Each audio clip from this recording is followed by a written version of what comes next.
Welcome to Top Tier Wrestling, your ultimate destination for all things AEW and WWE. Whether you're a hardcore wrestling fanatic or just a casual viewer, we've got you covered with the latest news, in-depth show reviews, and our unfiltered opinions on everything happening in the world of professional wrestling. Join us as we dive into the high-octane action, dramatic storylines, and backstage buzz of AEW and WWE. Get ready to step into the ring with us and stay on top of the wrestling world. This is Top Tier Wrestling.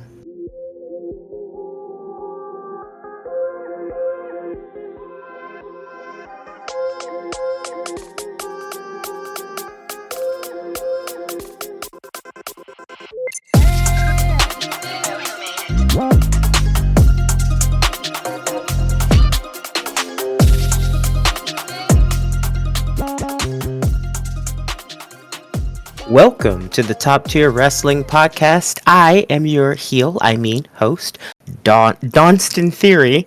And with me, as always, is my partner in podcast crime, Josh and Waller. Together, we are J-Town Down South, here to cover Monday Night Raw for March 31st. Get into it. Oh, no. I think you were right when you said heel. How did we become Theory and Waller? And I always thought J-Town Down South was something else. But I digress. Oh no. This episode of WWE Raw is brought to us from the O2 Arena in London, England. I believe SmackDown was there. Yeah, that's where they keep all the awesome juice, apparently. Apparently, because real life stuff kind of got in the way, but for a short and a sweet, SmackDown this past week was top tier. It was very good. So top tier. And this isn't a spoiler. It's a prediction. Well, actually, it's just the truth. This episode of Raw was pretty damn good too, and that's all I'm gonna say. Because, if we give you the reviews right now, there's no reason to keep listening, is there? Yeah. Other than our winning ass personalities that you love. Now I know, and I just want to get right into it because I was so impressed with the opening of Raw tonight that I must sing its praises. I have gone down the list, if not to you, Josh, to the audience or whomever is listening on this podcast. I have bitched about the promos that not only The Rock but also John Cena have been cutting. As of late, they have been ass, booty, butt cheeks. Raw, dirty butt. Raw, dirty ass. Dirty, filthy ass cheeks. On a fucking outdoor grill. Just unnecessary. Oh, no. Yeah, in the middle of summer, in the middle of Texas summer, where all the pools are broken, okay? It's been horrible. Yeah, moldy twice baked ass. Moldy booty butt. Not cool at all, right? But, and again, I'm not the one. I'm not for reading verbatim what anyone said. You guys want to know exactly what they said, word for word, it's out there. Trust me, WWE is going to post that shit everywhere. But I will say this. Cody and John Cena cut one of the meanest promos on each other. And when I say mean, I don't mean like hurtful. I mean like badass, like so good. Like, oh my god. Yeah, it was excellent. They verbally threw down in the ring. And Cody, for those who would think that Cody would be outgunned when it comes to the verbal onslaught that John Cena can unleash, he was not. My man stood his ground and was well suited for the battle. John Cena was he was the John Cena on the mic that I know and love, except this time he was brutal. He was Yep. He was the heel version of it, and man, did he shine bright like a diamond. Yeah, I can Uh, only assume that the past couple of weeks of negative feedback about John Cena being McMoperstein just wasn't going over, and it was killing the hype for this match. So yeah, tonight, John Cena actually found his dick again and discovered that he did in fact have a pulse, and Cody Rhodes and John Cena went at each other. It was amazeballs. yeah. But John Cena threw down, and then Cody Rhodes reminded us all that he was indeed from Atlanta, Georgia. Um, where where the men just be built different. So he just flat out went all kinds of southern disrespectful to him, to John Cena, and it was good. And John Cena basically opened up a dictionary and just found everything he could to to insult Cody Rhodes. And then they decided to go below the belt at that point. After that, they were like, okay, cool. So now that we know what each one is willing to do, let's go beyond that. And man, it was just good. Did you have any favorite quirks, favorite moments in that, or was the whole just the whole thing just golden for you? I want to say that the whole thing was golden because, and I mean, part of what I think made this such a good promo, and I'm not trying to take away from it because it was in any other circumstance. If they had started here, if John Cena had made his heel turn, and then the next time we heard from either man, it was them cutting this promo, it'd be golden, right? But I feel like this promo felt extra good a little bit because of how fucking terrible they had been otherwise. Like, Yeah. when we heard that John Cena was coming out right at the beginning of the show, neither of us were excited about it. We were like, No, the oh, God, girls are real. I was please, already getting ready to please. check out. Not even gonna lie, I was getting ready to check out. Yeah, real talk. And fortunately, John Cena comes to the ring, and before he can say a fucking word, Cody Rhodes hits his music and comes immediately out there and basically says, "We've heard you talk for 2 weeks. Allow me, John Cena, to do your job for you." And that's how we began. And it just gets better from there. Yeah. I'll be happy to kind of summarize or recap once you've said what you had to say, because I'm not going to read it verbatim, but I do think summarizing it to get the point across would be very useful to the listeners. Oh yeah, feel free. I think I've said my piece here. It was just a brilliant piece there between both Cody and John Cena, and both of them. Even though it did end in physicality, I honestly feel like both men kind of ended that on a high note. Both left with a mic drop moment. So, really good. Yeah. Yeah. Okay, well, to get the promo started, after Cody Rhodes says, "Let me do your job for you," it kind of played out like Eminem at the end of 8 Mile, where he says, "Right, you're going to cook me. There's so much that you could say about me." So he lists off all the things that John Cena could attack, and basically says to John, all that said, we used to ride together. I know you care about me, and I know for certain, because of our history, you used to care about the audience. So take the opportunity and tell them why. And so John Cena, he, issues a couple of mild taunts, like, "I'm not going to reduce myself and punch down to your level." But he says, "I'm not going to bury you like I buried everyone else. They've been saying for years that I bury talent." And he says, "I don't bury talent. I am talent. I bury mediocrity." And then he goes on to explain why he believes Cody Rhodes is mediocre, and that it disgusts him that the crowd is not only willing to settle for mediocre, but that mediocre is at the top of the game holding the belt. And he goes on to say, "I tried to drill it into you to be authentic, but you've got that cheesy grin. You're too polished. You're too rehearsed. You rely on lazy gimmicks and cheap suits."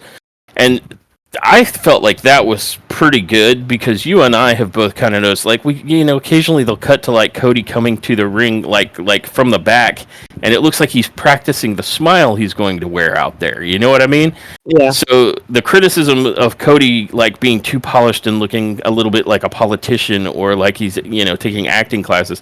In fact, I think John made a comment about, like, you're like a 16-year-old taking acting classes, but after all these years, you're still afraid to of public speaking and to show who you are. And he says, look, if you strip all that other stuff away, Cody, you're just a generic mix of every superstar that's ever been on TV. And it's kind of a confused blob, so you're just not that authentic. And what makes it more pathetic is that, you even have a tattoo of your gimmick on your neck proving that you're just a big mark. So it offends him, he reiterates, to have the symbol of mastery that is the WWE title paraded around by a paint-by-number sociopathic Nepo baby who's so into himself. And he finishes by saying, there's your why, pal. And Cody then goes on to say, well, I didn't expect to say this, but maybe you're right. Maybe I was chosen. But you know who chose me? It was the crowd out there, and he didn't say him by name, but he said, not some suit in an office that doesn't work here anymore and that we don't talk about. And I was like, that's a sick burn. I was like, dude, gloves are off. Yeah, I was like, oh, yeah, which is even, I think, what John Cena said, was like, oh yeah, no, let's go there, let's do this. Yeah. And he says, let's strip away everything from me. You say I don't know who I am. One, who the hell knows? But I know this much. I'm Cody Rhodes. I'm a wrestler like my father before me. And if anybody is a corporate creation, it's you, John Cena, not me. And I was like, oh, shit. Ice cold. And then he went on to say, everyone's so terrified of you on the mic, but I'm not, because I know you put more dick in that promo that's in your jorts. And I was like, oh, shit. And he says, you want to make... It's jorts for me. Jorts, yeah. And he says, you want to make fun of me for appearing like I'm a 16-year-old taking public speaking lessons, but you're the one hanging out with Zac Efron wishing he was 16. Oh. Ooh. And I was like, dude. But then he goes on to say, but hey, what a softball you threw me by saying you created all of this. You created me. And here's what you created, pal. You created a lot of disenfranchised fans who made it easy for me to pack up and go elsewhere and say, hey, look at me. Don't act like you cleaned up your room before you left and went to Hollywood, John. Don't act like you left the WWE better than you found it. And then he says, to kind of finish it off, he says, and what I'm about to ask you might punch a giant hole in all of the logic you just threw up. Between you and I, which one of us sold out to The Rock? And then he finished and he said, John, you're still my hero, but you're also a piece of shit. And John pretty much responded by saying, that Cody's a shithead. Basically, he said, your brain is filled with feces, not facts. I work 100 times harder than you, and never once in all that time was I protected from the audience or a superstar, present company included. I had to take all their best shots. As a matter of fact, I was the litmus test. Every time I step into the ring, every challenge at every arena, every superstar dumb enough to walk down the aisle, I was going to take their strongest swing to see if they're worthy to put me into the ground. No one has been worthy. So I just decided to do it myself. That's why, Cody, I've never left. I've always been here, no matter how high the hill is to climb, no matter what garbage they gave me. I found a way to make it great. You had to leave. Because at your best, you can't wipe my ass. I make empires for billionaires. All you've ever done is steal money from their kids. Ooh. And that was a direct shot at him working with Tony Khan in AEW, and I was like, oh, snap. Shots fired. Shots fired. And then John tried to make that the mic drop. He tried to drop it, and he was like, see you at WrestleMania, and he tried to drop it and leave. And Cody was like, oh, no. I just want to remind you, and all the time I've been here and everything that I've been through, never once as an audience, never once have they chanted at me, you can't wrestle.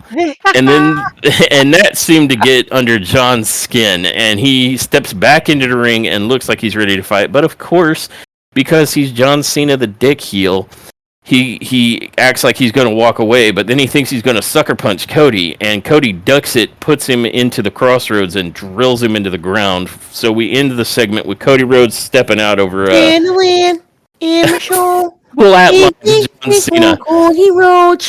Yeah, that was It was brilliant. It was so brilliant. Thank you for the musical accompaniment, by the way. That was fantastic. Yeah. It was a brilliant promo, and honestly, I meant what I said earlier. If they had skipped straight from what had happened in the events of Hell in a Cell with John Cena's heel turn to this, there would be no contention. This bullshit of I'm the victim John Cena crap that he's been cutting in the past 2 weeks is total trash and should be burned from the memories of anyone unfortunate enough to have seen it. This, however, this was fantastic. So already we're on a real good high, especially seeing as how neither of us, as stated earlier, had any good expectation for what was about to happen. Way to flip us on that one. You know, almost to a swerve level degree. Like, we've been swerved, oh shit.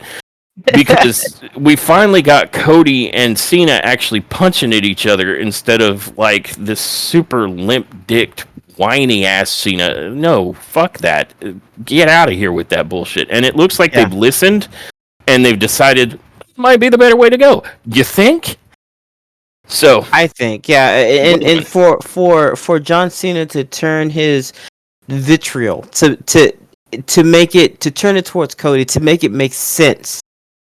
I really like this. I hope this is a turn that they're going for with John Cena. I hope this is now what he was, because Cody brings up, like let's cut the bullshit. Let's be honest. Let's be real with the audience.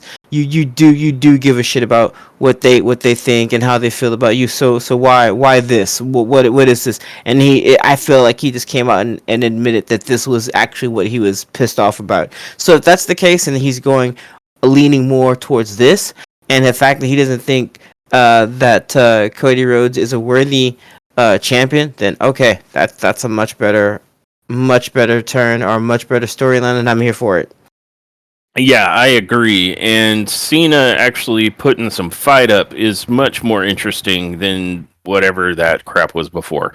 So this really actually built some heat between the two of them that makes me a lot more interested in this match coming into WrestleMania than I had been prior. Absolutely. So well done. I mean, that's exactly what it needed to do, and it did it. So firing whoever was writing the shit promos and then asking Seth Rollins to kindly write you a new one was a great call. Yeah. Is that what happened? Did Seth Rollins write this? Oh, no. I'm just saying, this sounds like that kind of be real, make it make sense shit that Seth Rollins is really good at.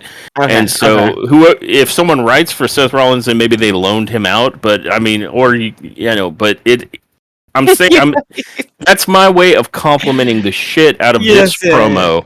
Seth pulled Cody aside and was like, "I got a guy." Seriously. Moving on from Cody. Oh, yeah, right. Pull him over and tell him that this fucking promo's been sucking, buddy. Listen. Yeah. Here's the hard truth. I hate to say it, buddy, but yeah. I know it. Walks off. Yeah, exactly. Yeah. You get it. I don't know what you're laughing about, but it's got to be funny. He's so happy. All the time. Maniacally so. But I think you were about to talk about the lack of happy, which would lead us into the first match. So please, continue.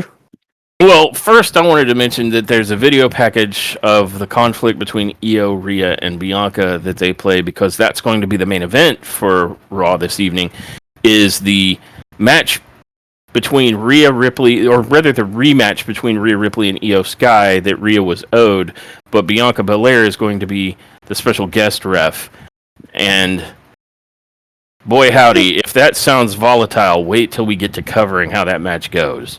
Yeah. But that does bring us to the first match of the night, and you're right, not so happy. The New Day comes out, and I was like, okay, because they had like a new theme song.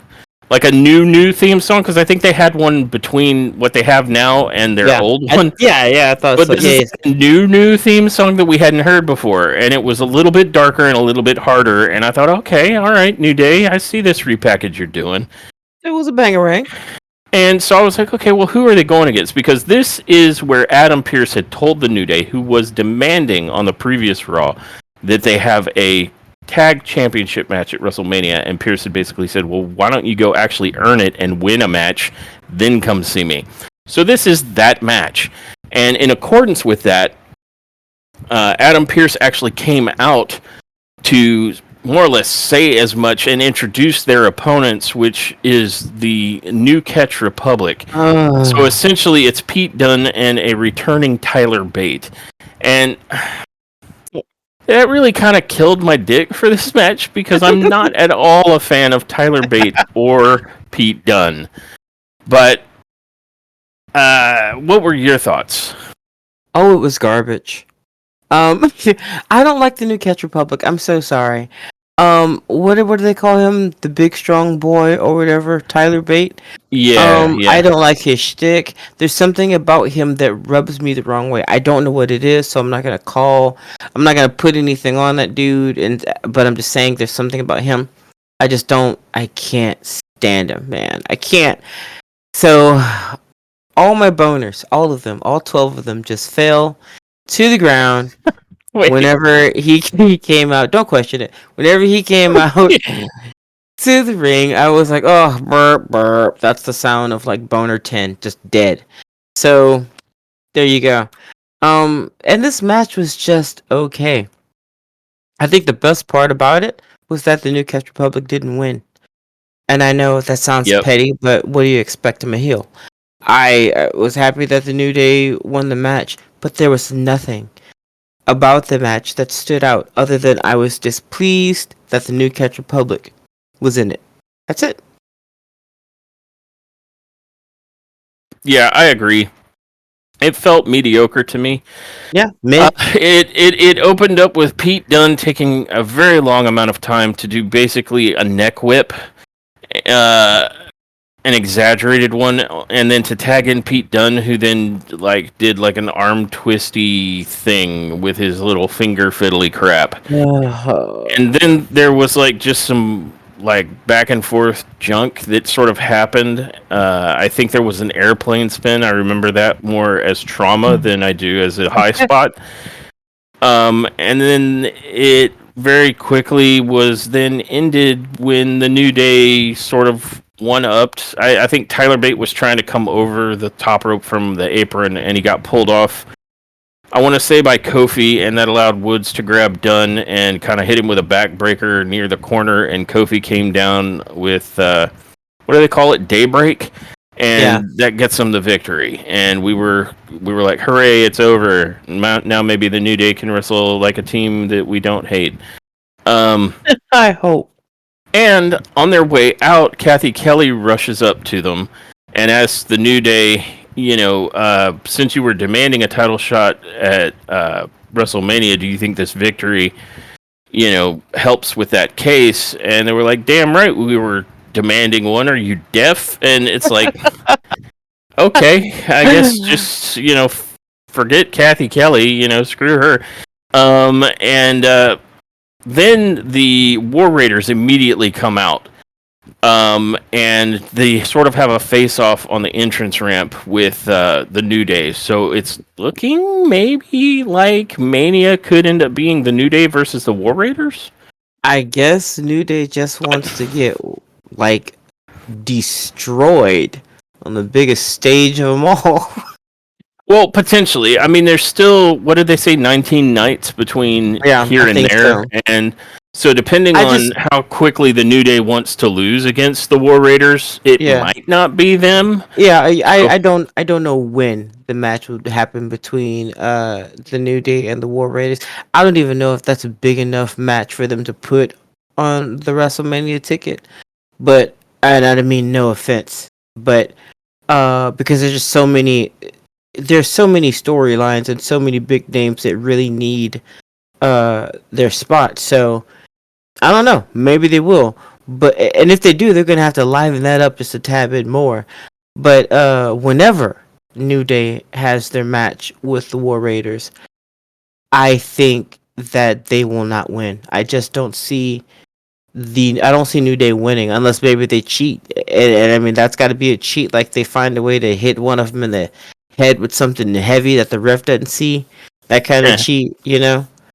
Well, Um, I can think of a couple ways that you could give it heat. It just depends. Like I'm in agreement with you. There's a lot to get into WrestleMania, but WrestleMania is a full 2 day event, so they might could. yeah, they might could.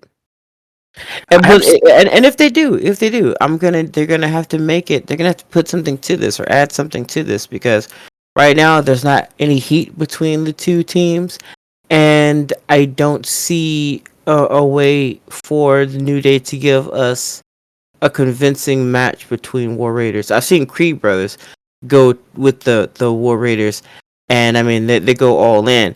I'm not saying that New Day can't do it.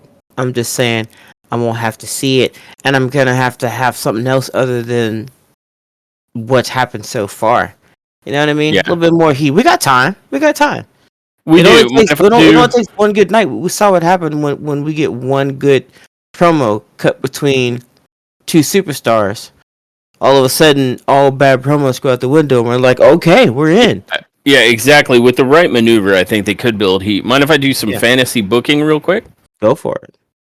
Uh, what if the New Day does just like you said, and they have their match maybe next week, and they cheat the War Raiders out of the titles, Okay. and now the War Raiders are insisting on their rematch, but they're gonna make it for WrestleMania. Okay. And so now the War Raiders are trying to fight their way back to their own championship. So there's a little heat there, especially since, like, oh, you totally screwed them with that. Like, that was the cheesiest win, you cheating ass cheaters. Okay. But to put a little more stank on it, the person that shows up to support the War Raiders is Big E in Oh. their corner, rooting for them, not the New Day. Okay. Okay. So that could be one pathway to making that be kind of an interesting story arc. Mm-hmm. You know, All right. and maybe Big E tries to say, look, we didn't, we built the New Day together, and this is not what we tried to put together, and so he ends up supporting the War Raiders because he just can't get behind this crap New Day. Something like that to put some real kind of impetus because people are still like, oh, what you did to E was garbo. And so if you're going to make that go somewhere, that might be a way to do it. So Yeah. just some fantasy booking on my part, but I thought that's a way you could make it interesting for WrestleMania. Yeah, I'm here for that. I like that. Yay! If they can make that a thing, then let's go. Right? And then we have a brief interlude where they talk about how Michael Cole and Pat McAfee will be hosting the WWE Hall of Fame ceremony. And, actually, I think I skipped past something. We also have something backstage with the Usos. Would you like to discuss that? Oh yeah. Basically, Jimmy and that. Well, they did a recap of the pep talk that Jimmy gave Jay last week or so, and then the slap heard around the world that Jimmy gave Gunther, and then we see them backstage, those two, the twins, Jimmy and Jay, and Jimmy's getting ready. He's getting ready to have his match, and he wants Jay to know that Gunther is just a man, and he's gonna prove it tonight when he beats Gunther. Just like Jay is gonna beat him at WrestleMania, and become the world heavyweight champion. And Jay tells him, "I hear you." But then he told him to be careful out there, and both my co-host and I were like, "Ah, nah, he dying. Oh my God, Jimmy's dying tonight. Oh my Lord, Jesus." Yeah. We just knew, not the baby. No, Lord God, the Father, No. no. Yeah, well. We were like, this is the night that, like, Jimmy Uso may die. And that actually leads into the second match of the night, and that's going to be Gunter versus Jimmy Uso in a Jimmy is trying to show his brother that Gunter is not invincible match. A couple of things before we get started there. I usually skip some of the recap stuff. I totally did not skip Jimmy slapping the shit out of Gunter. That was so good.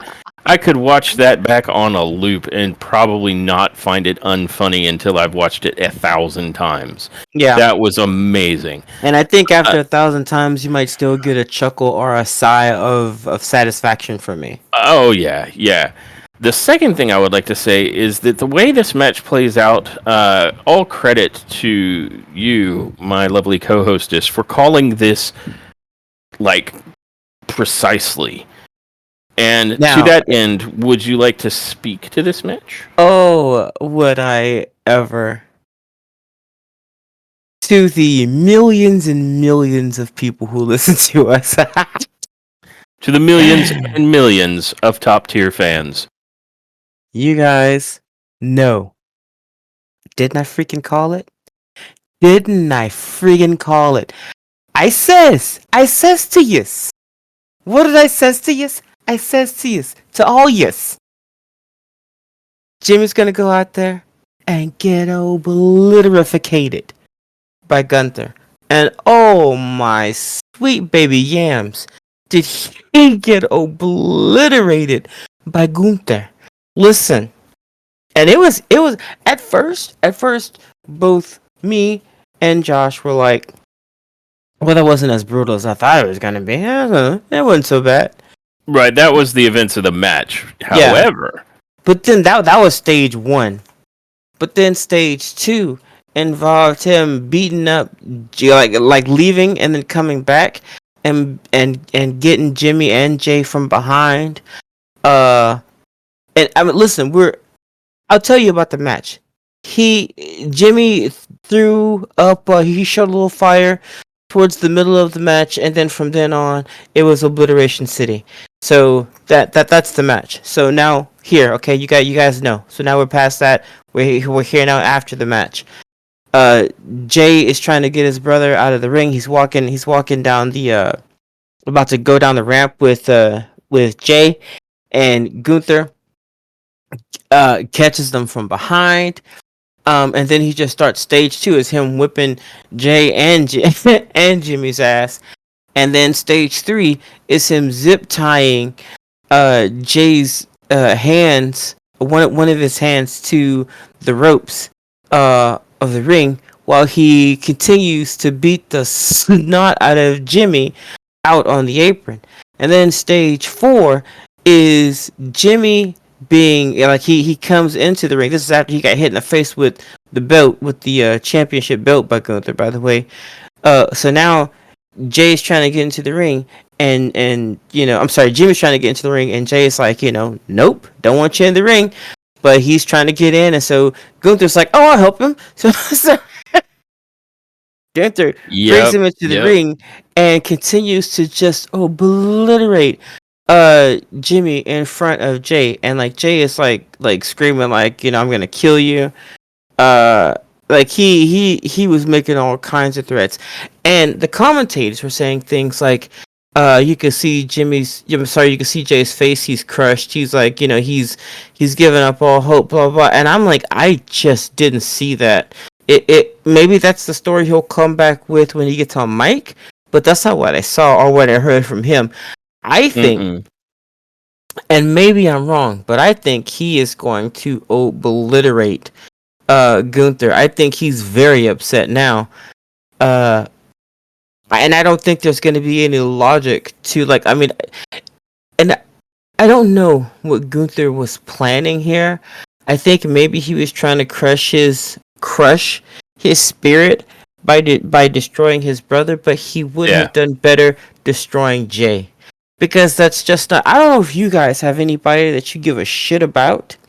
And maybe this is crazy backwards fucking logic. Maybe it's unhealthy, but I know a lot of people that think this way, and I'm one of those humans. But you can say and do a lot to me. I'm cool. But if you fuck with somebody that I care about, somebody that I love, oh my word. I'm Yep. going to be Instant super death. extremely irrational. I'm going to be irrational. Whether or not I live or die, whether or not I can win or fight, it is irrelevant. Look, I'm not a fucking superhero. I'm not a badass. I'm not a ninja warrior, but I know how to use a skillet on somebody's face. Like, I know how to, I know how to survive if need be, and I will lose my shit if it's somebody that I care about. So, I'm thinking in this situation, that's what we're going to be dealing with. Just like I called this entire match. I mean, I called all of this, guys. Right down to him obliterating Jay, and then like fucking dragging the body to Jimmy. yeah. Sorry. Dragging Jimmy's body closer to Jay and telling him to save him. Oh, you fucking prick, Gunther! You are a piece of work, sir. You have earned every square inch of this ass kicking that I'm hoping Jay gives to you. Well, I'm almost certain that that's going to be the outcome at this point. Yeah. I think this was done one because it's good story, right? It just is, and two, there's been a lot of people feeling like it feels forced that Uso's in this picture, and how are we going to believe that he can beat Gunter when he hasn't beat him 3 times in a row? Well, now he's got like every action movie from the 80s, you killed my brother kind of motivation, so he's going to demolish him. And I agree with you. The announcers were saying, look, he's already got that look at defeat, and I'm like, I don't see that. I see a look of quiet determination as Jay has come to realize that he's going to have to commit homicide now. Yeah. Yeah, like he said, he is going to kill him. He started out saying, "Ooh, I'm gonna whoop that ass," and then before it was done, he said, "Oh, I'm gonna kill you." Yeah. So and now we're gonna hear whenever they talk about Jimmy again, the next show, the next airing of whatever episode, whenever they mention they're gonna recap the attack from Gunther on Jimmy, and then they will say that he will be out indefinitely, and that must be weighing heavily on Jay's mind, and maybe that'll be the case. And maybe even they go extra 80s action movie and have like Jimmy show up for the have Jimmy show up for the match between Gunther and Jay. You know what I mean? Or have Jimmy give him one more final pep talk right before the match. But there's gonna be something like that. And then Jay's gonna go out there and win the belt. Or alternatively, they could even go with this scenario where Jay comes out and he's like, "Oh boy, you done fucked up, Gunter. It was one thing when you were attacking me.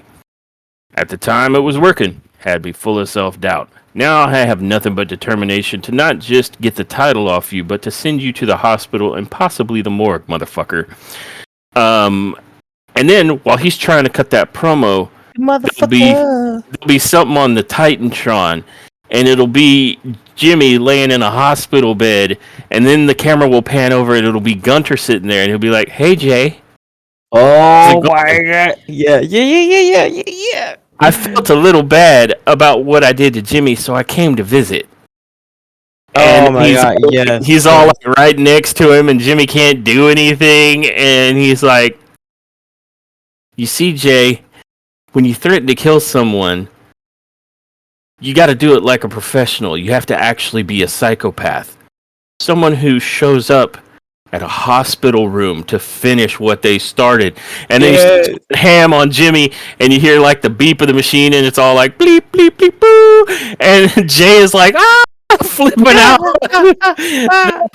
That could be a way to go with it. That's one possibility. But either way, I don't think they're gonna go bleep. Well, maybe not, but like he's on some kind of monitor, right? So maybe he knocks the little machinery off, and the nurses then eventually show up, and they see that Jimmy is like all beat up, and Gunter's like, "I don't know what happened. He just started having like a seizure, and then he walks away," and Jay is just like, "Ah," Yeah. That And would be the crazy. scene, the scene is just with like nurses and doctors trying to get Jimmy back to rights. So you could really solidify the point further, is all I'm saying. Yeah. But I think this is great because, one, I think it shuts up like this idea that Jay can't possibly win it or that it will feel forced. Now I think the story demands it, Yeah. and they've given us a story, so I'm on board for it because it's great. It's fantastic pro wrestling storyline at work right here, and I really think that it's in keeping with the characters, right? Like, Gunter isn't going to be able to understand how Jay isn't demoralized by this because he's like all about himself, and Yeah. Jay is going to be like supercharged because, if you do anything when you're trying to pick a fight with the bloodline, you don't fuck with their family. And I know Jay has been apart from the bloodline, but he's still a member of like the Anawai Fatu whole scenario. So if you mess with the bloodline, if you mess with the family, you're dead. And that's where we're at. Yeah. I don't know. That's good. I'm here for all of this. Yeah, I'm excited about what this can do for this match. And I mean, I'm pretty sure this is the night 2 main event. So I'm here for it. I really want to see like Jay, like after this, like everybody should want to see Jay absolutely ruffle stomp the bejesus shit out of Gunter. Yes. Yes. Yes. Yes. Like a well-earned ass whipping is what I'm looking for. Yep. And long story short, the winner of that particular match, if it wasn't clear before, was Gunter. He choked out Jimmy. But then he kept on choking out Jimmy until Jay came out, and that led to the events that Dawn previously described, and it was wonderful. It played out perfectly. Following that, we got a video recap of the events that transpired on SmackDown, which was the big contract signing between Roman Reigns, CM Punk, and Seth Rollins for a triple threat match. And the big news to come out of that is that it's going to be the main event match of, I believe they said night 1, Saturday. And so this allows CM Punk to be in a main event WrestleMania match, which Roman and the wise man Paul Heyman kind of set that up because Paul Heyman was trying to preemptively offer a favor to CM Punk, a big one, mind you. This is a big one. This is like CM Punk's dream. Yeah. In order to get out from under that favor that he is owed. And predictably, Seth Rollins had a conniption about this whole thing, how CM Punk shouldn't be here. He doesn't deserve it. This is bullshit, and it's your fault, Roman. It's your fault, Paul. And CM Punk thanked Roman Reigns at Roman Reigns' behest, and he said, I'm very grateful for this, but this isn't the favor I'm owed. And that left Roman and Paul kind of, oh, shit, at the end of SmackDown. And that's part of why I said SmackDown was a banger. This was very good. And it sets up, it did well to set up some interest and some intrigue and some definite pathos between the 3 men involved in this triple threat match for WrestleMania coming up.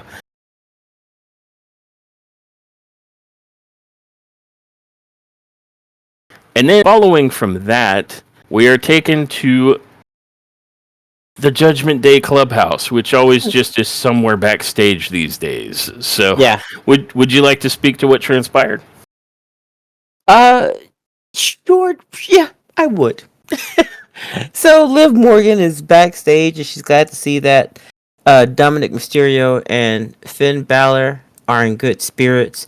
They're back to being buddies now.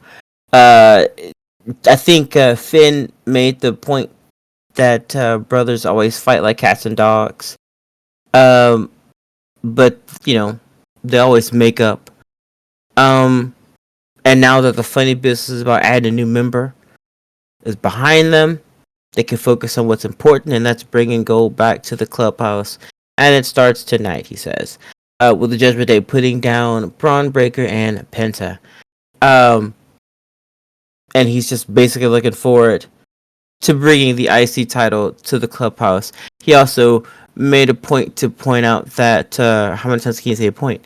That Raquel Rodriguez did not win her match for her belt. Yeah, so sorry. Yeah. She didn't bring the IC belt back, so he's gonna do it. And it was like, Jesus, how snide. Yeah, right. Uh, and he walks off, and Raquel and um, I think both Raquel and Liv gave him the bitch you a funny look when he when he was turned away. Yeah, there was pretty much a mutual get the hell up out of here, Carlito, that followed. Yeah, I don't blame him. And yeah, and then Carlito just stood around like a cow looking at a new gate. After everybody else had left, I guess he wanted to hang out with the girls. Maybe he feels comfortable there. I don't know. I can't assume anybody's gender. Yeah, so you know. I think they're trying to play the angle that he's got this huge crush on Raquel. Yeah, I know what they're trying to play. Except he's goofy, and I hate it. And I don't like it, and it's like some weird like teenage crush thing that they're trying to pop off on people that are very close to my age, and I want them to stop it. So that's all I'm saying there. Just freaking cut it out. Like he's a grown ass man. I'm sure he's got children in real life. He pays bills, for fuck's sake. Stop it. Like he's not scared to talk to a woman. I doubt it. For fuck's sake. I don't even... Raquel could hurt him real bad, I think. Oh. I'm not gonna touch nothing. Okay. We're gonna. So yeah, that's what had happened backstage. Oh, we find out after that Cody Rhodes is gonna be the special guest on this week's edition of Stephanie's Places on ESPN Plus. Plus. Woohoo! Yeah, so if you're into that, you know, fucking watch it. That leads us into... So just fucking watch it. Yeah. Fucking watch it, man. Third match. Braun Breaker and Penta versus the Judgment Day with Carlito. With Carlito. Ugh. I mean, he was just there. That's usually the case. Because he got yelled at and shooed away from Liv and Raquel. So that's why he was out just outside eating an apple, like lost puppy. Yeah. He didn't know. He is always outside eating an apple like a lost puppy. But this actually was a pretty fantastic match. And right out the gate, Braun and Penta are seen in the ring kind of coming to an agreement, and they shake hands. And that actually played out in the ring because Penta and Breaker were working very well together in the first half of this match. Yeah. Penta starts out things with Dom, but before they even lock up, Finn reaches in and grabs Penta, distracting him so that Dominic Mysterio can kind of, attack him from behind. And so they kind of double team Penta. And Penta then kind of finds a way to turn it around. He gets out. He hits...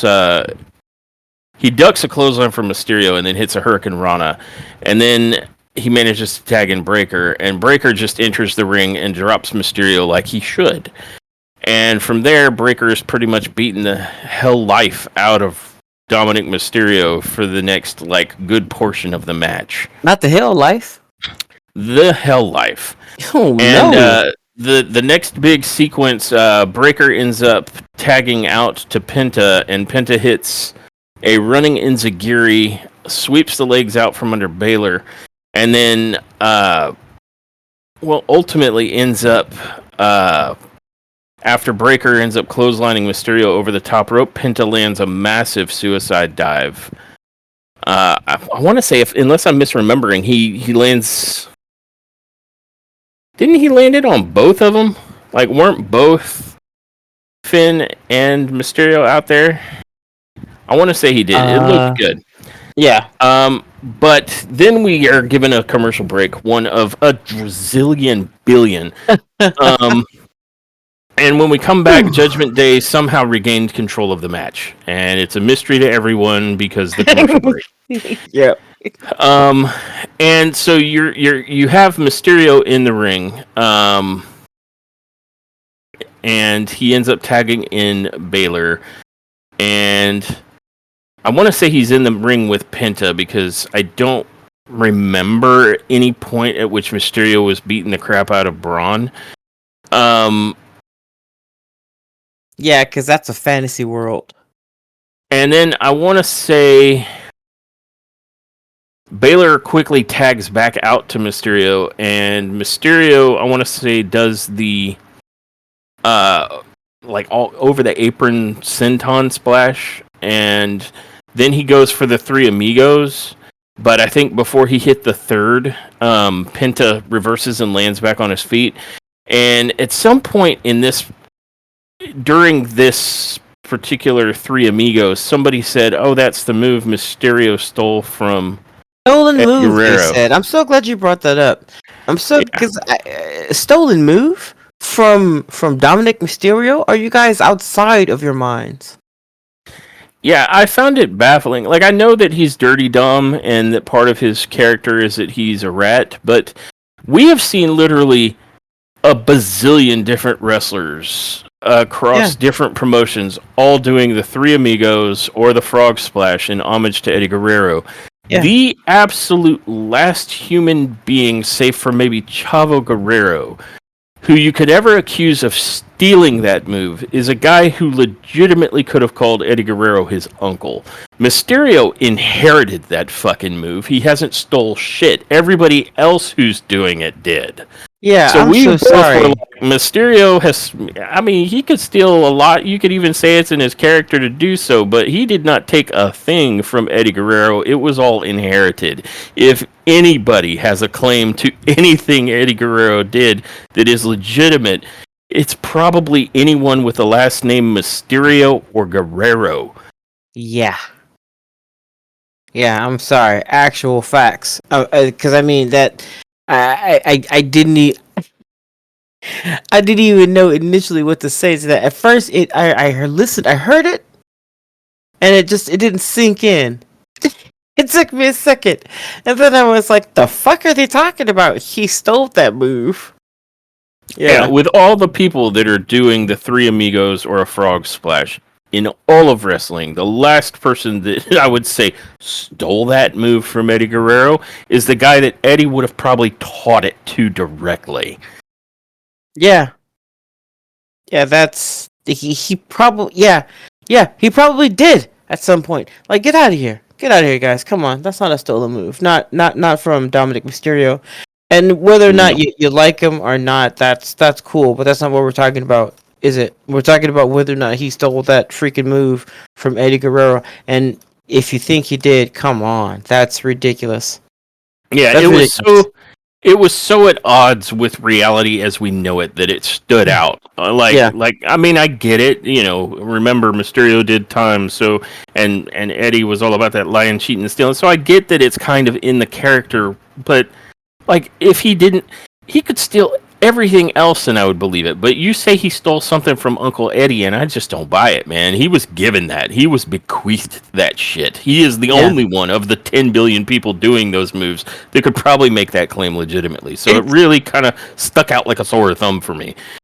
To me, it just made me think, like, you guys, like, we remember that Eddie was not like a face most of the time here, right? We remember the song, right? So, like, yeah, I'm not sure what they were getting at. I'm not sure what, I don't know. That stolen move, that's a crazy thing to say.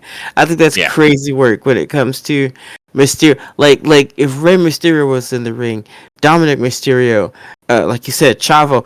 If one of them did that move and somebody said a stolen move by Eddie Guerrero, huh?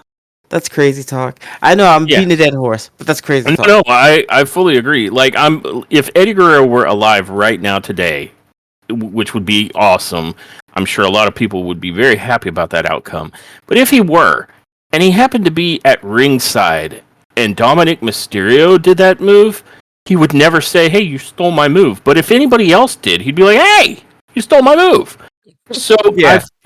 respectfully, guys, I know color commentary gets colorful, and I know you were trying to be in character with Dominic being a heel, but this dude is the legitimate inheritor of any of like Eddie Guerrero and Rey Mysterio's shtick. Like legitimately so. That is the one thing you cannot ever say that Dominic Mysterio actually stole.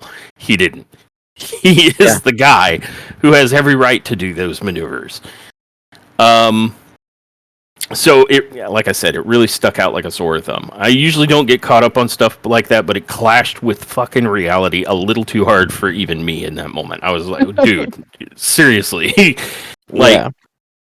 come on. But moving on, essentially, Mysterio kicks Penta after the Three Amigos gets countered and puts Penta into the corner, but Penta kind of gets over the top of him and hits him with a backstabber, and it looked great. Mm-hmm. And from there, Breaker and Balor get tagged back in. Breaker just starts like kicking the bejesus out of Balor, and he ends up hitting a series of belly to belly, like overhead belly to belly suplexes. One for Finn and one for Ray. I'm sorry, not Ray. Dominic. And I mean, he yeets them so easily over the top of himself. Like Yeah. Breaker is a very strong guy, and Finn and Mysterio are talented wrestlers, but they're not very heavy. So it's just nothing for Breaker to yeet them wherever he wants them to be. There is a point where Balor kicks Breaker and tries to go for a suplex, and he just can't make it happen. So he asks Mysterio to come help him, and they attempt to double team suplex on him. And Breaker, predictably, suplexes both of them, but impressively, this was almost like a delayed vertical suplex. Like, you know how the double suplex, when it's reversed that way by one person, it's usually kind of sloppy, and it's like they just barely pulled it off. Breaker legit held both of these men upright for a second, for a little bit before he dropped them. So, like, he did this like it was cake. Yeah. And this causes Balor, when he gets back up, to rake Breaker's eyes, and Breaker then, gets thrown to the ropes, and Balor's gonna try and do something, but Breaker starts doing that crisscross that he does, where he's just running circles around his opponent, and they're in the middle. And instead of hitting the crisscross spear, he ends up with a crisscross lariat, and then he tags in Penta. And then they do one of the coolest goddamn moves I have ever seen. And this is from a set of guys that are a throw together tag team. This was amazing. He gives the thumbs up to Penta, indicating that Penta should go to the top rope, and Penta, amicably does so.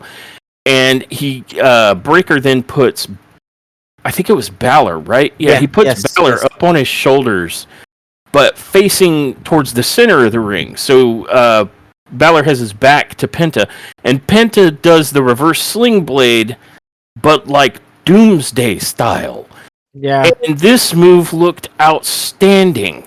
Like, it looked like he planted Finn's head into the mat. Obviously, he didn't, because Finn didn't need to be immediately taken out for hospitalization. But it looked that way, and it was so good. It was so good, and so unexpected of a move for a throw-together tag team to put together. But it simultaneously showed the talent of both Breaker and Penta, and it was a little bit of a callback to some of the Doomsday maneuvers that the Steiners used to do. So it's almost like the DNA of tag wrestling made its appearance for Bron Breakker in that moment. It was great. Yep. And then Breaker tosses Mysterio out of the ring. Penta super kicks Balor, who's back up at this point, and Mysterio starts trying to run interference, and then the ref gets distracted by Carlito, and Penta's in the corner with Balor, but he's getting messed with by Mysterio, so it's stalling out his attempt to go for the Mexican Destroyer. And then Breaker lines up in the opposite corner looking like he wants to spear the shit out of Finn Balor. And he takes off to do just that. But Balor sidesteps like somebody who's dodging a charging bull. Penta eats the nastiest spear, full on. Yeah. And this kind of throws Breaker for a loop. Like, he's looking over at Penta and he's like, well, shit, I just killed my tag partner. And Balor chucks Breaker out of the ring while he's kind of confusedly looking at his now demolished tag partner. And yes. Mysterio runs across from the apron where he was at and does like a wrecking ball drop kick, which puts Breaker on the ground outside the ring. And this allows Balor to, rush to the top rope where he delivers a coup de grace to Penta and allows Judgment Day to pick up a victory. And so the winners Penta got his first. Yeah, go ahead. Yeah, Penta got his first loss tonight, and it pains me to say this, albeit in a tag match. Yeah, in a tag match, and they immediately made mention of that. The commentators did. They immediately made mention that this was his first loss, but not his his singles record still remains pure. So. Indeed. But I imagine this is not going to sit well with Penta when he regains consciousness. Yeah, I don't think so. But a hell of a match. A much better match than I went in expecting. Like I know that Finn's a great wrestler. Mysterio is also a very good wrestler. Breaker has been outstanding, and Penta is legendary already. So it's not because I wasn't expecting a good match because of the pieces involved, but it's like Penta and Breaker had never worked together before. In fact, Penta wants the same belt as Breaker. And you couple that with the fact that the Judgment Day has had a real hard time being on the same page, so I thought it was just going to be not much of a match and more of like a story. And instead, they give us a hell of a match. They did indeed, yeah. Which I am very thankful for, because I would that would have been a bit of a down note, and there was already one down note of a match tonight. So I was hoping that was not the case, and pleasantly, it were not. No, fantastic match and really good story arc development for this mid card situation, and the Judgment Day is looking credible, which is good. Yeah. So it was fantastic. Thumbs up for that one. And maybe Penta's just really good at being a tag team partner because he's been one for several years with his brother. But I think him and Breaker worked very well together, considering this was technically a throw together tag team. So remarkably. If I'm glad that they put some sort of tension between the two, because if this were a tag team that worked and they were like, yeah, I kind of like this. You guys, you want to do this again? I would be frightened for the tag team division. Yeah. Because that would be. Oh yeah, Penta and Breaker as a permanent tag team would be like devastation. Good luck. Everyone else on the tag roster, literally everyone else. Good luck. But all in all, a banger, one hell of a match. Really impressive considering that Braun is very young, and I haven't seen him in a ton of tag matches. He's been mostly singles on the main roster. Yeah. Although he did do some good tag team work back in NXT with former Baron Corbin. Yeah. There wasn't any communication issues or anything, because Penta's English is pretty good, but he's got a thick accent. So I was really pleasantly surprised. These guys worked great together. Fantastic.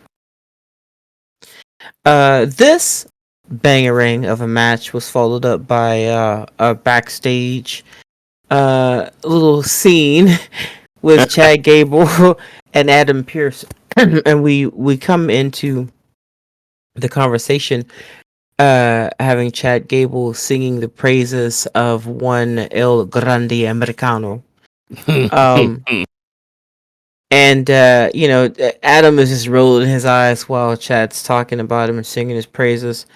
And Pierce says that LWO wants us to have a fight with Gable. but he can't compete because he's still sick. And Chad Gable does another quote unquote cough, hands Adam Pierce's papers for being sick again.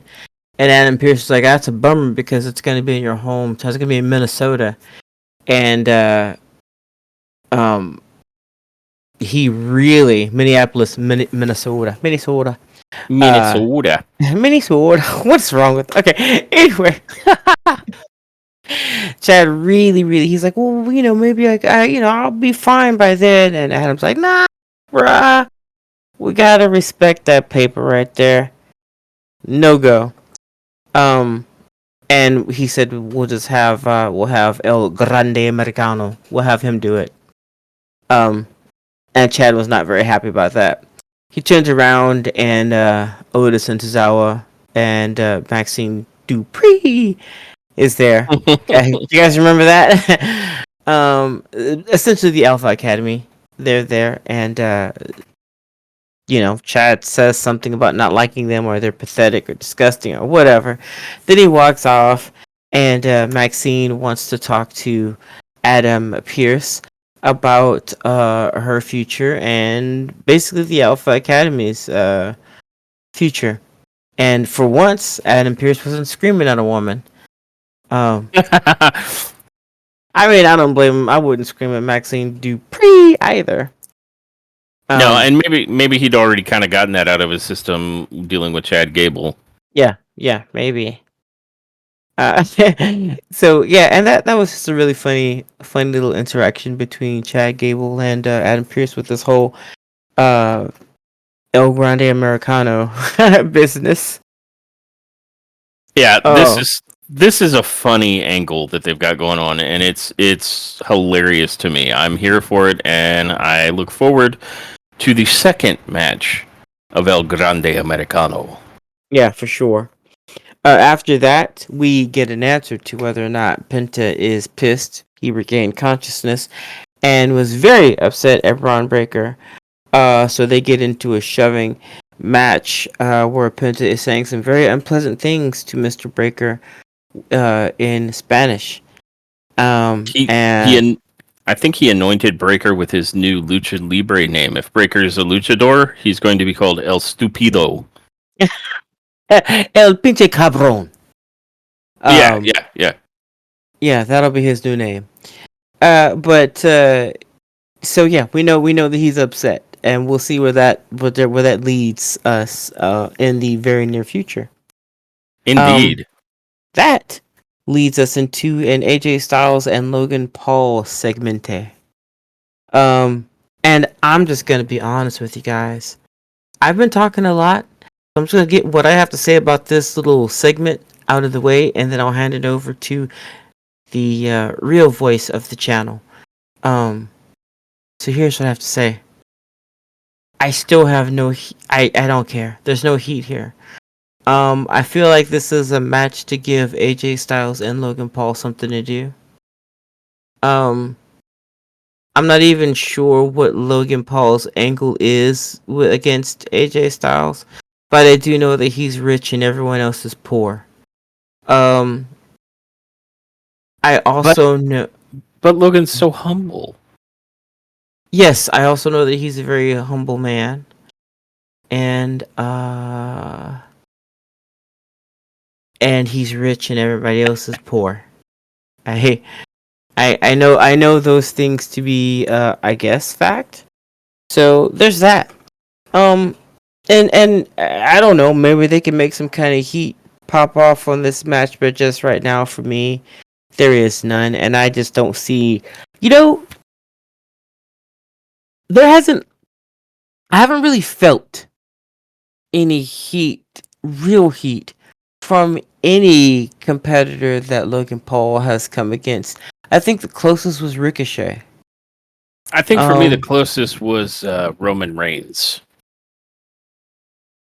Yeah,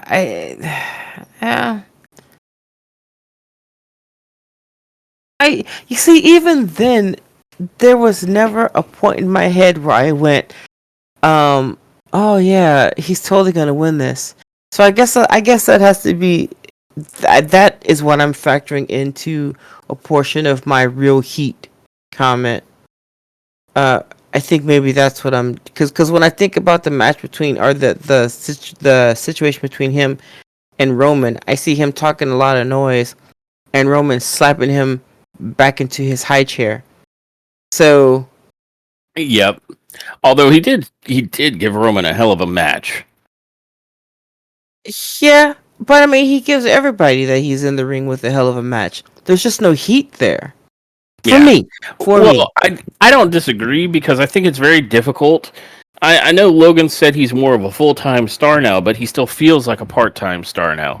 Well yeah, And because he's got a television show that he does now too, so yeah, so he still feels like he shows up as a special event kind of a performer more. And so it's difficult for him to build heat. And it feels like this feels very performative with AJ Styles. I agree with mm-hmm. you wholeheartedly with your estimation that this feels like it's just giving AJ Styles and Logan Paul something to do. Yeah. That said, if they can put on a hell of a match, I'm more or less okay with it. A few of these matches going on in WrestleMania are just going to be that. And you could do worse for, two guys in the ring than Logan Paul and AJ Styles. Yeah, for That sure. said, to kind of summarize this promo, AJ comes out saying, I heard Logan Paul wanted to call me out. I've been waiting all night. I'm tired of waiting. Come out. Logan Paul basically comes out and says, hey, you know what? Everybody, including you, AJ, is poor as shit. I'm the show because I'm rich. And, I'm also humble. But because of that, you'll all wait until I'm ready to... You're on my time. But he says, look, I've had a change of heart. I forgive you for what you did to me at Madison Square Garden, AJ.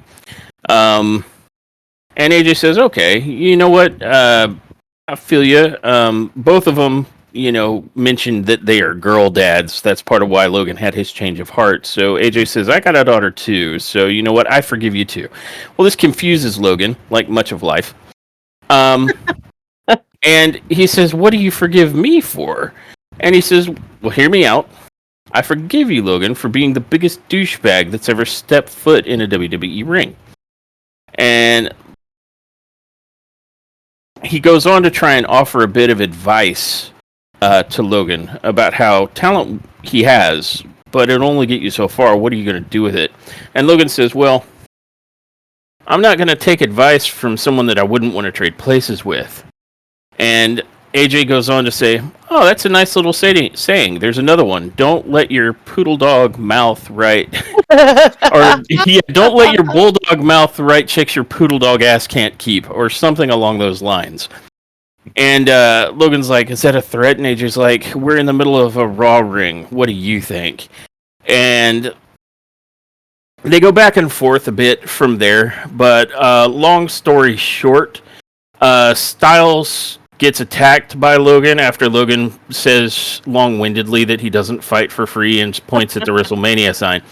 And Styles starts throwing haymakers at Logan and attempts to put him in the Styles Clash. But Logan ends up turning this attack around when Styles throws him. They end up out of the ring. Styles throws him back in the ring. And then when Styles is attempting to get in the ring, he uses the middle rope, Logan does, to rack AJ Styles, basically a middle rope low blow. Mm-hmm. And that allows Logan to hit his new pulverizer, which, to be honest, is a badass looking finisher. It starts out as like a belly to back suplex that he then flips into like a DDT, and it's fucking crazy looking and cool. So I'm telling you, the in-ring work will not be what's lacking in this upcoming match. No. But that's how they end up closing it, is with Logan, standing tall over AJ after having pulverized him.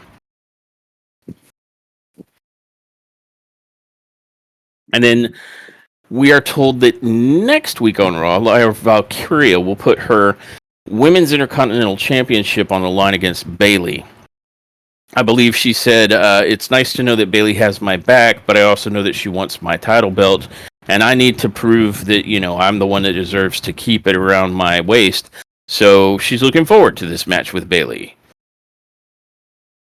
Yep. And then After that, Adam Pearce has breaking news. AJ Styles will battle Logan Paul at WrestleMania 41. So that confirms that the match is made. Yeah. Also, Seth Rollins will be returning to Raw next week. And I didn't know that he had left Raw. well, but he's going to be there. Yeah, well, he took a little sabbatical over to, I guess, SmackDown to sign that contract. Yeah, but Yeah, okay. I don't know, but he's going to be back. You're going to hear from him. All right. And then we are taken to the Judgment Day's clubhouse, which is just some place in the backstage, as mentioned before. And Finn Balor's on cloud nine. He says, he's got a little bit of momentum. He's won a couple of good matches.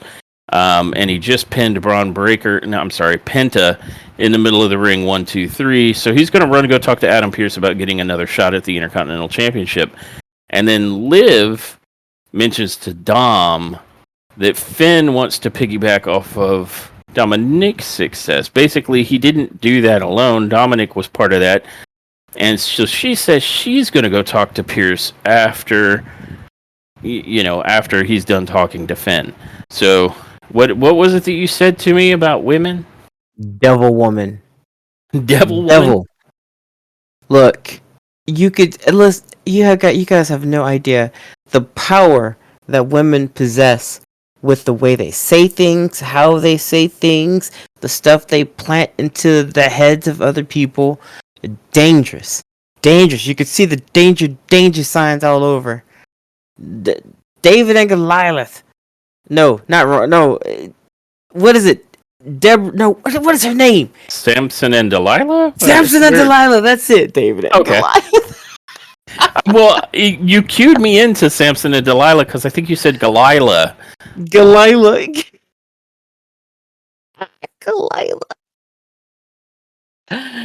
Oh no, God. She's gonna make Dom cut off the mullet? She's a horrible woman.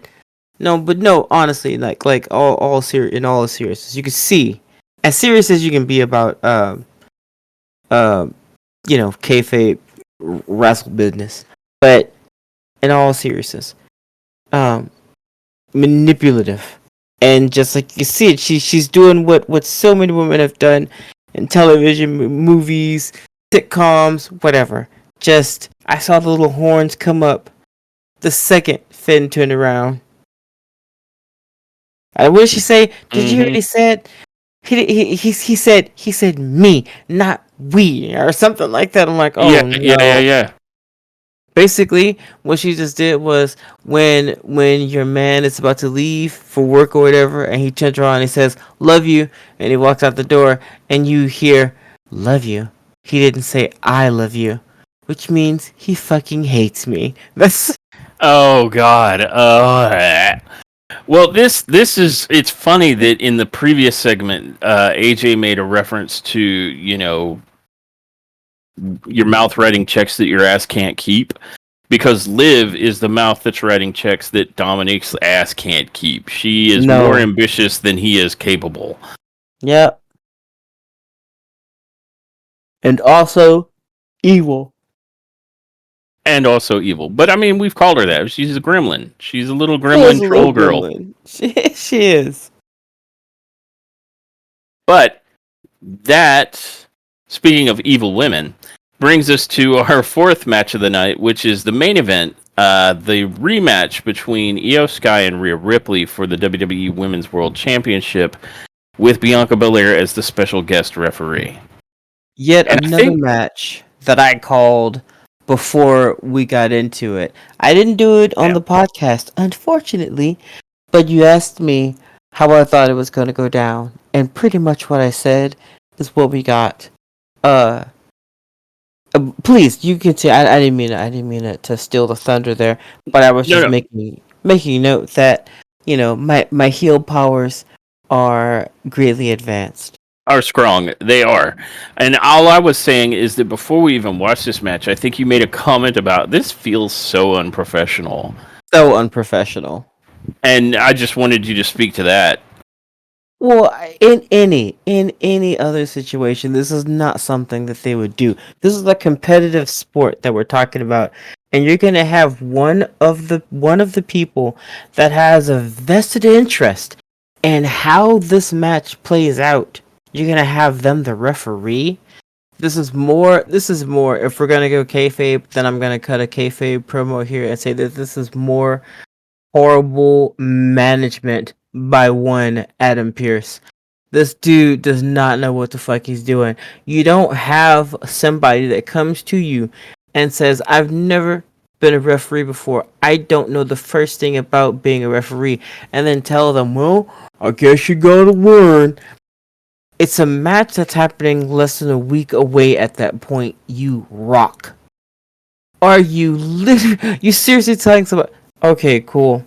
And then I hear, I think one of the things that one of the guys said on commentary when Bouncy Cakes comes out, that's Bianca Belair. In case you guys didn't know, it the boing boing boing boingy cakes. Um, Bouncy when she- cakes. I like yeah, it. when she comes out, that she spent like all night or a whole night or something in her hotel room making her outfit. And I'm like, all night? Like, all night for, like, a tube sock and, some bikini shorts, kid? Come on.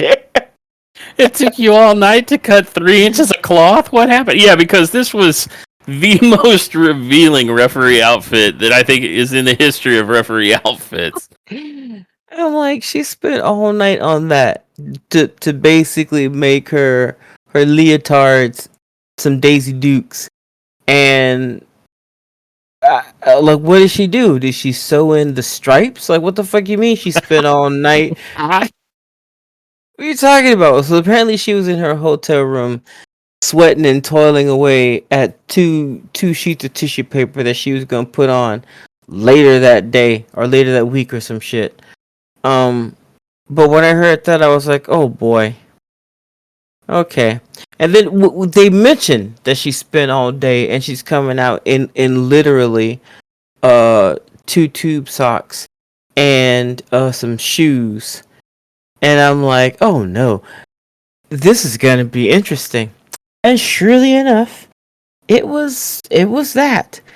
Um, but the to me, honestly, it couldn't have been any other thing but unprofessional. Um, even though they tried their very best to make it look as if Bianca was being as professional as possible, and I honestly believe that she was. It doesn't matter because every single competitor, every single person, not even competitor, every single person in that ring has an interest in how this should go, one way or another. So to have all three of them in there and then put the responsibility of calling the match fairly on one person when you have two people that could care less about being respectful to this particular referee. They don't want to play by the rules, especially Rhea. I'm not sure what Adam Pierce was expecting to have happen. And if this were a match for the belt or for the ability to fight for the belt at WrestleMania, I would be livid if I was one of the competitors. This is a clown car. You know what? This was the equivalent of taking three angry women back in the Attitude Era and then making them fight in hot oil. Like it's just as goofy and just as disrespectful to what these ladies really do in the ring. You didn't give a shit about how or who. No, you didn't give a shit. Not a who, but you didn't give a shit about how we were gonna get to this particular. And here we are. Yeah. It ended up being just as clusterfuckery as it would sound, as I'm sure it may sound to a lot of you, gentle viewers or listeners, if you've not watched this. Doesn't sound like a good time, does it? And you're absolutely correct. It was a clusterfuckery. Yeah. I will say this. Though she may not have spent all night on the outfit, Bianca was looking fantastic. Like, she was out there looking like she was about How ready could to win she a not? bodybuilding show. I know, right? Like, you could see everything. But to kind of recap on this match real quick, the first part of the match, if I break it into like 3 segments, the first part of this match is Rhea and Sky kind of really legitimately just going back and forth, like with nobody kind of getting the one up. And they leaned on a lot of Rhea and Io getting into the ropes or into the corner, and Bianca doing the 4 count and then having to like yeet somebody off of They another did that person. about 4 times this match. A lot, yeah, and so but it 2 for sets the each competitor. stage for looking like oh, she's gonna be impartial here. And the biggest thing that happened kind of in the first part was that, and that near the end of the first segment, Sky attempts to do a poison Rana to Rhea Ripley, and it just doesn't work. Like, it was a super botch. Like, Io goes backwards attempting to do it and then just falls to the ground, and Rhea falls backwards. Yeah, basically it was like Io was running on vegetarian energy, and the last bit of broccoli just ran out, and she lost all just right to the fucking floor. Yep. And after that botch, we'll say the end of the first segment is basically both ladies getting back in the ring at like the 9 count, because I guess Rhea was selling like she had received a poison Rana, and Io might have legitimately like dove headfirst into the ground. Yeah, she was probably trying to eat something real quick. So we Yes, come to bean sprouts. bean sprouts. So we I come thought the one was a vegetarian. Yeah, no idea. But that brings us to the middle part of the match where they start heavy hitting each other a little bit more. And Bianca is still, to her credit, trying to call this right down the middle. And they're making her work for it. They get into an exchange at one point where there's a whole lot of roll-up pins, and Bianca's having to, like, stop and start a count, like, because it keeps transitioning from one pin to the next between the two of them. But there was some cool high spots here. Ripley ends up getting up on the top rope with Io, and she gets her on her shoulders, kind of in the electric chair position. And I'm like, "Are you guys going to go for the avalanche poison Rana? Because you didn't do so well with the regular ass poison Rana." And Io tries to go for it, and Rhea hangs on and pulls her back upright into sort of a Samoan drop position. And then Rhea goes for the Samoan drop, but Sky counters into turning it into a crucifix bomb. So Rhea basically takes it head first and bounces across the ring. And she lands in the far corner where Sky hits her with the bullet train. Then Sky goes up to try and hit the over the moonsault, and Ripley knocks her off the turnbuckle, slams. Let's see. I want to say Sky then tries to reverse into the ropes and goes for like a flying crossbody block, but Rhea catches her, and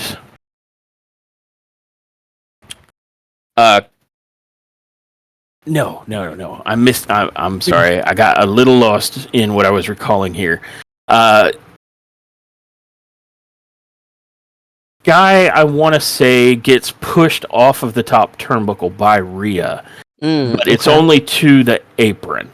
And then Sky basically does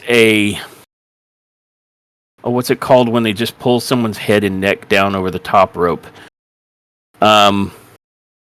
Well, basically, she does that, and it's kind of like it rebounds Ripley, who is a little bit stunned. So Sky goes up and does like an attempted flying cross-body block, but Rhea counters it with a headbutt. And this looked weird to me.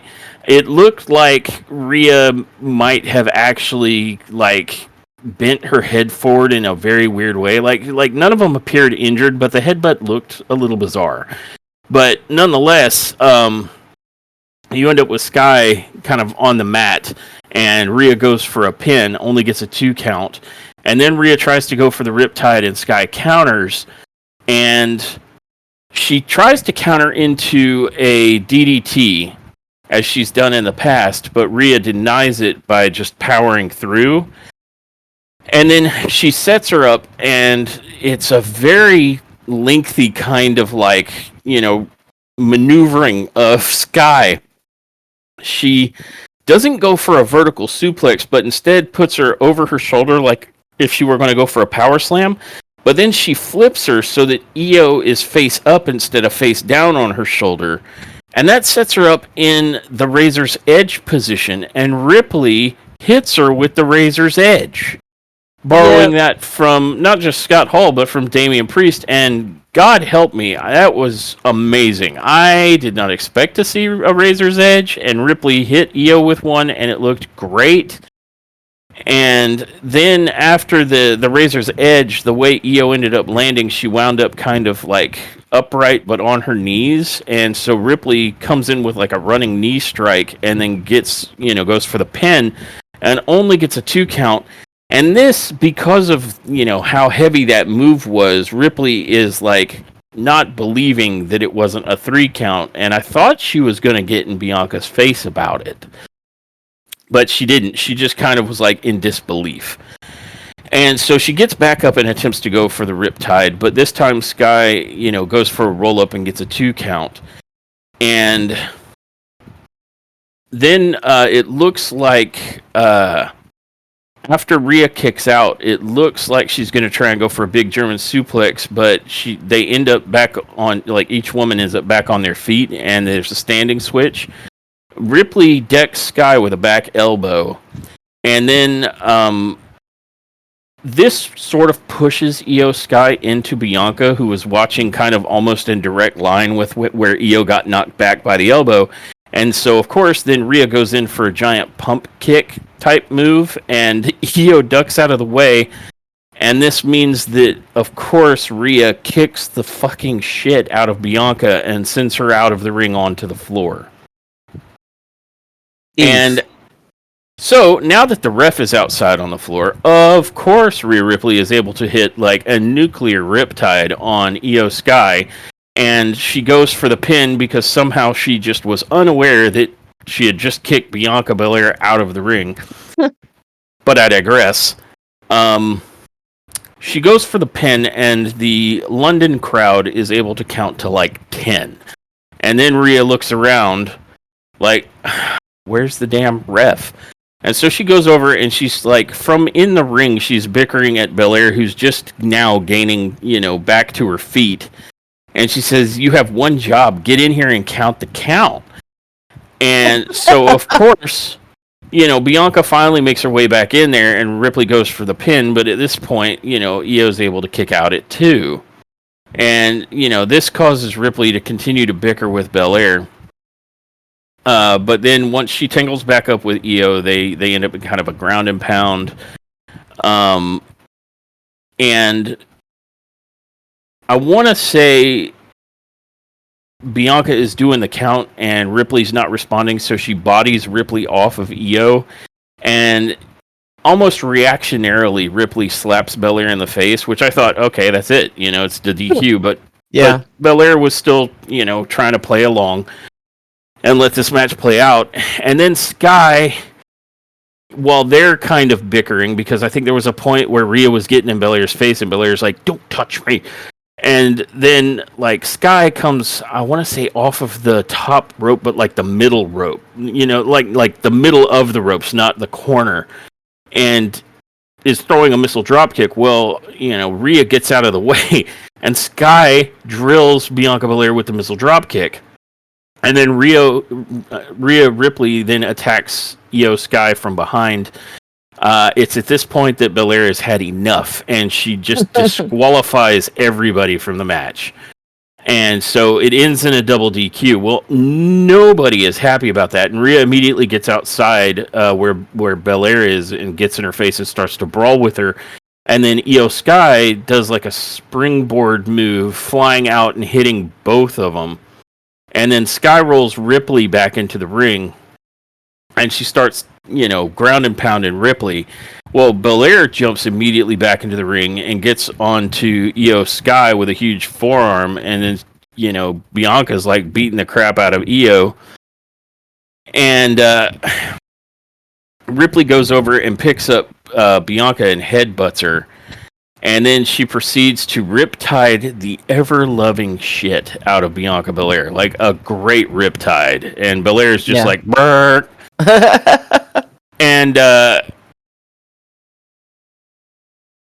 And then she riptides, I want to say she riptides Io Sky. And then she goes over and she grabs Bianca Belair and takes her to the corner and hits her with a super avalanche riptide. And Bianca is like upside down with her butt in the air after this. Like she's just discombobulated. And Yeah. at that point, like I think there was like in the space in between the two riptides and the avalanche riptide. I want to say Ripley was going to leave, but the London crowd was like, "One more time," and we're like, "You bloodthirsty fucks." And that's when she went back in and just drilled Bianca like through the mat with one, and then she ends up holding the women's championship up between the two completely laid out women, and kind of points at the WrestleMania sign.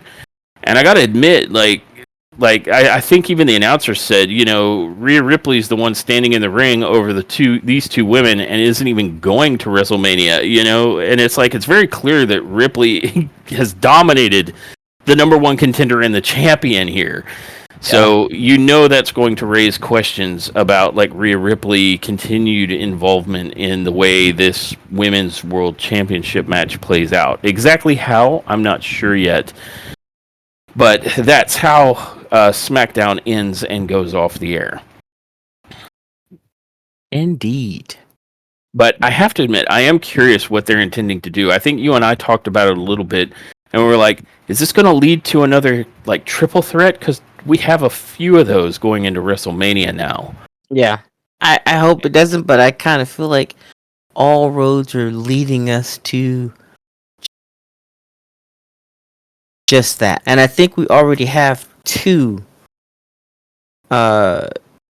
triple threat matches. So Yeah. So take I'm that for wondering what you will. I'm wondering where it could go, right? Like the obvious answer is the triple threat, right? Because they tend to lean pretty heavily on a triple threat match.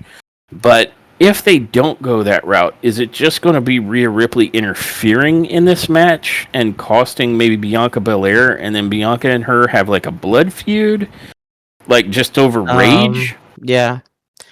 Or is turnabout fair play, and Adam Pearce decides that for the match at WrestleMania, Rhea Ripley's the special ref? Oh Lord. That would be insanity, and everybody would see that would go nowhere fair. Yeah, because it's like, who does Rhea Ripley hate more? You know, Bianca or Io?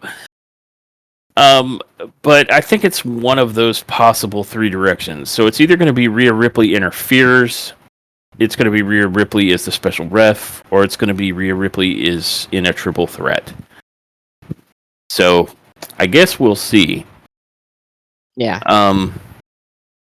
That said, what would your review or your rating be for this episode of Monday Night Raw? Oh, it was top tier. It just had one shitty match, and I know that there's 4 matches, but that's 25% of the matches, so that's 75% already on its own.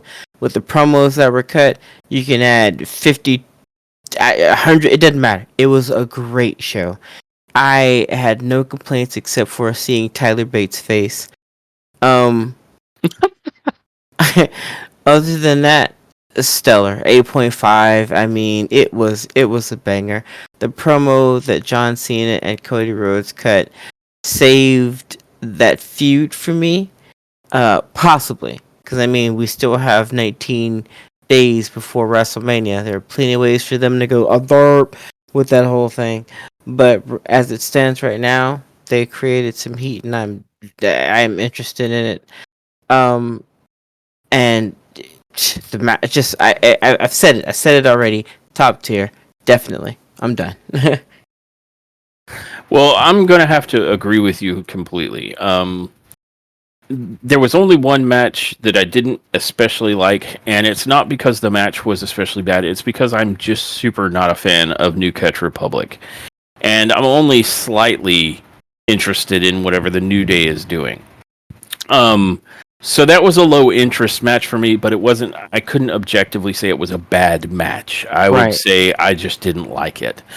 That said, it was not nearly enough to shake off how great the rest of everything was. And you kind of covered that ground. I'm in agreement with you. The promo at the beginning with Cody and John Cena was a pleasant surprise because it actually hyped me up for them actually meeting in the ring, and it was dead for me prior to that. So that's a hell of a move.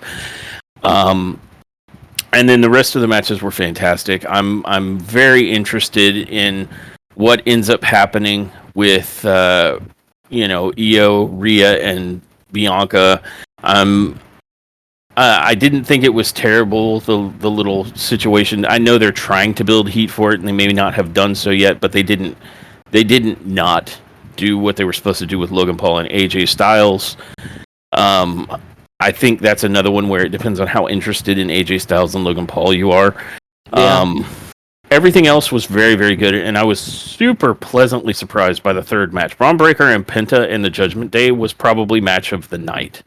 Yeah. For pure solid in-ring goodness, it was match of the night. Other matches had really good kind of story behind them, but this kind of was the total package. It told a great story. It advanced interest in the Judgment Day. It advanced interest in the Intercontinental Belt. It creates tension between Braun Breaker and Penta, at least in the aftermath. Prior to that, they worked together so well. It was crazy. Just an absolute winner. Then you have the emotional setup of Jey Uso watching Jimmy Uso get absolutely splattered by Gunther. And that was, while it wasn't match of the night, I would say it might be one of the story arcs, if not the story arc of the night. But there was a lot of good competing story here, so it's hard to say. Yeah. And that's a good problem to have. When there's too many different story arcs that are so good that it's difficult to pick your favorite, that is a great problem to have. And that's what pushes this, for me, into a top tier. And I will even agree to the neck nub with your rating, an 8.5. It was really, really good episode of Monday Night Raw. Yeah. For sure.